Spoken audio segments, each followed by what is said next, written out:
First, distract target. Then block his blind jab. Counter with cross to left cheek. Discombobulate. Dazed, will attempt wild haymaker. Employ elbow block. And body shot. Block ferrule left. Weaken right jaw. Now fracture. Break cracked ribs. Traumatize solar plexus. Dislocate jaw entirely.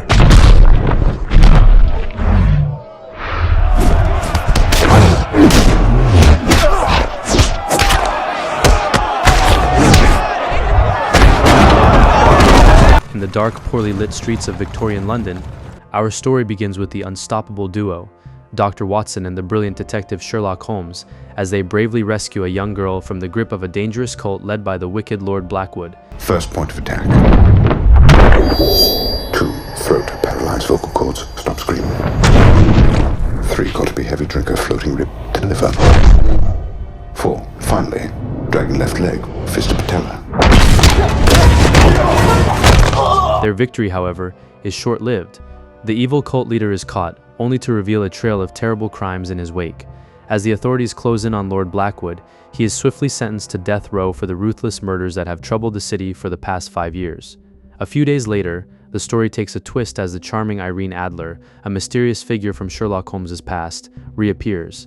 In a brief encounter, she seeks the detective's help in a matter of great importance. The captivating Miss Adler, an on and off flame of Sherlock's, presents him with a puzzling request to locate a mysterious man, providing only an address. In the next twist of our story, Sherlock Holmes receives an unexpected invitation to visit Lord Blackwood in prison. Strangely enough, it turns out to be the dying wish of the infamous cult leader. As Sherlock walks into the prison, things take a frightening turn. Not only is Lord Blackwood on his deathbed, but the prisoners around him start having strange breathing problems. It is not just a case of nerves, it feels like something unsettling is happening. Even the bold prison guards are scared to go anywhere near Blackwood, adding an extra layer of mystery and tension to the atmosphere. Holmes, you must widen your gaze. I'm concerned you underestimate the gravity of coming events. You are sentenced to death for the practice of black magic, the unholy murder of 5 innocent young women, and the attempted murder of a 6th. Do you have any final words? It's only the beginning. In the aftermath of this disturbing execution, Dr. Watson steps forward to confirm what everyone had expected. Lord Blackwood is no more. That is the end of Lord Blackwood. A few days roll by, and Inspector Lestrade from Scotland Yard pays Sherlock a visit with some shocking news. Lord Blackwood, the man they just hanged, is apparently back from the dead. The groundskeeper swears he saw Blackwood walking around, and his grave looks like it was disturbed from the inside. Now things are getting complicated. Dr. Watson, who declared Blackwood dead, is suddenly in a tight spot. His good name is on the line. With no time to waste, Sherlock and Watson, joined by Inspector Lestrade, hurry straight to the graveyard. The tension is thick as they pry open Lord Blackwood's coffin, but it is not him. Instead, a lifeless body lies there, cold and still. Dr. Watson takes a closer look and reveals the truth. It is not Blackwood, and this poor man died a good 10 to 12 hours ago. As if that were not enough, the plot thickens even more. This is not just any random dead body, it is the same man Irene Adler had been tracking. Sherlock and Watson follow an address from a watch found on the grave, arriving at a room with strange scientific equipment. There are papers with complex formulas showing the dead man was working with Blackwood. It is clear, Wren was working with Blackwood. Of course he was. The question is, to what end? Then, suddenly, 3 thugs show up to destroy the place on Blackwood's orders.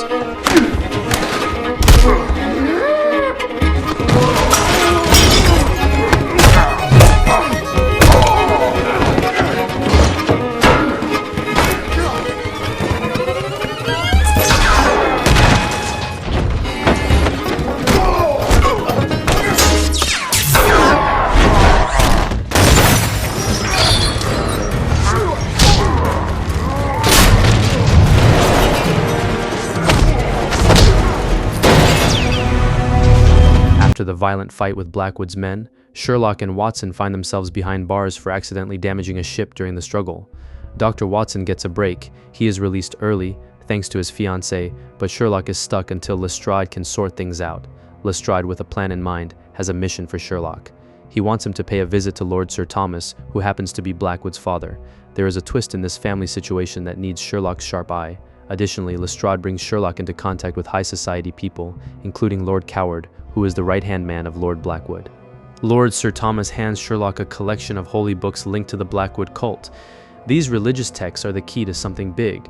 Later, the police find Lord Thomas dead in his bathtub, and his ring is gone. Sherlock, examining the crime scene, discovers a secret prayer room. It turns out Lord Thomas and Blackwood were in the same cult, and things were troubled between them. The story then takes us to a cult meeting where Lord Thomas, now dead, had been the leader. Blackwood, put forward by Coward, takes over. He reveals his plans to use supposed magical powers to control England and the United States. One lord in the cult tries to shoot Blackwood, but his gun fails to fire and he ends up dead. To celebrate Blackwood becoming the new leader, they all drink some so-called holy water. The next day, the police find one of the three men who tried to destroy evidence, dead. Sherlock, examining the body, discovers the man worked in a coal factory and a meat factory. Sherlock and Watson piece things together, cross-referencing slaughterhouses near coal factories, and find a match. They visit the place. Lord Blackwood is ready for them, trying to kill them. Irene Adler was also captured by Blackwood, and Watson and Holmes manage to rescue her. Things get seriously dangerous when Blackwood plants a bomb, and Sherlock and Watson barely make it out alive. Watson is seriously injured in the process. While Watson was recovering, Sherlock thought over the situation and figured out Blackwood's next move. While they were going over this, police burst into Sherlock's place and arrested him following Lord Coward's orders. They took him to Lord Coward's mansion, where things took a dark turn. Beg your pardon, my lord. Mr. Holmes here. He's been making some serious accusations about you and the Order. Lord Coward tried to kill Sherlock, but our hero made a daring escape. Now they are racing to Parliament to stop Blackwood's evil plan. Inside Parliament, Sherlock and Watson come across a cutting-edge poison gas device activated by electromagnetic waves created by Lord Blackwood. The tension rises as Blackwood dramatically enters Parliament, seemingly rising from the dead. However, most lords, except a few in his cult, resist handing him power. In the middle of the chaos, Irene Adler makes a move. She deactivates the device, but cleverly escapes with a key part. It is here that Sherlock understands her true intentions. She is after the device Blackwood has been developing. When the poison gas plan failed, Blackwood went after Holmes in a wild chase.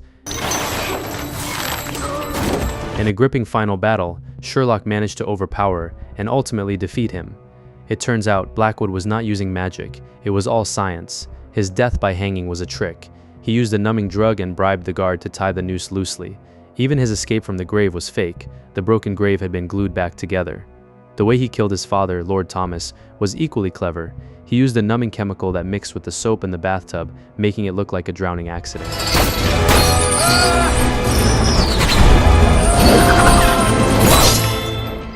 The story wraps up with Watson moving in with Mary and a bit of light humor to close things out.